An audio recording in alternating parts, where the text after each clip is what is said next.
But even the people who are at the frontiers of AI don't know where it's going. All right, so Condoleezza Rice is back. Haven't seen or heard from her in years. And now she's talking about artificial intelligence and how important it is. When you think about the fact if we were sitting here 2 years ago, we wouldn't have been talking about generative AI. And so it's an exciting new world out there. It is, and everybody's talking about where the guardrails come in. And from the issue of national security as well, there's a lot of open source on AI. And so China, among others, they're leveraging that. How much do you think about this in terms of a national security issue? My answer to the national security issue is to run hard and fast.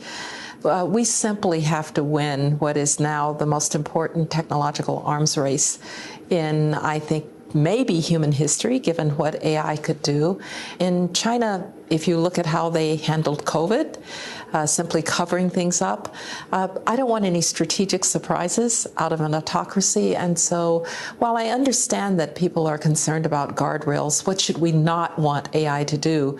My prescription is let's just run really fast and really hard. Right? If China is ahead of us with artificial intelligence, and we know what the dangers could be, some of the dangers, most of the dangers, right? We know some of the bias that artificial intelligence can have. You know, just imagine more artificial intelligent vehicles and then having to make a decision about who they're going to hit. You're going to hit a dog or a person, and then put race and gender or race into that. They're able to identify faces. Right now, there's a story that's going on in New York. They're using putting AI cameras on buses, and they're giving people tickets even though they're in the right spot. They're just driving around taking pictures of cars. So the crazy, and that's at a lower level, let alone you're putting artificial intelligence into some type of medical devices and performing surgery, and it, looks at the DNA and reads it and says, like, we don't even want to keep this person alive. Things like that are crazy. It seems far-fetched, but it's gonna happen, right? But they're saying, like, hey, let's not put the guardrails. I think with this administration, what we've seen is the Biden administration, they put a lot of guardrails. They slowed down a lot of technology, cryptocurrency, Bitcoin. A lot of that stuff been slowed down. The metaverse. They put a lot of guardrails behind innovation in the United States. I think that's why Elon Musk and Donald Trump are really coming in to really speed up.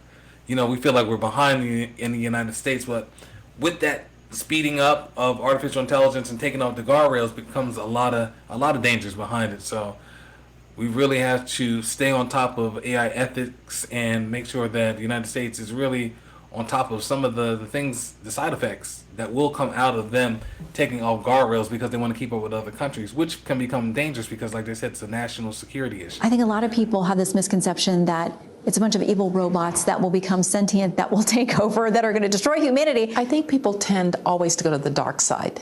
What are the downsides? What are the dangers? I understand the killer robot. I have a friend who works kind of in this area, and his view is, well, you don't have to give the AI a body. You don't have to put it in a robot, and then the robot becomes somehow generally intelligent. So I know that the thing that gives me comfort is that a lot of the people that you talk to who are at the leading edge, at the frontiers, want to be responsible with what they're doing. They don't want to threaten humanity or threaten society. And so I think this is an open field for conversation for what good regulation might look like. It's funny because she talks about you don't have to give it a body, but that's exactly what they're doing because artificial intelligence is moving along with quantum computing and robotics at the same time. The same people that are building these artificial intelligence technology are partnering with other companies that are working with robotics. We're going to restaurants and we're seeing robots there. They're already doing it in other countries. So, how can we not think that way when the people that are the experts behind in this space are saying that that is a potential? So to hear Condoleezza Rice say, oh, you don't have to think that way, you do.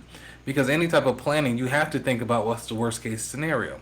So all this to say, we're not going to watch this entire interview, but we got to be cognizant about what's going to happen. As we have a new administration coming in, obviously Elon Musk is heavy into artificial intelligence.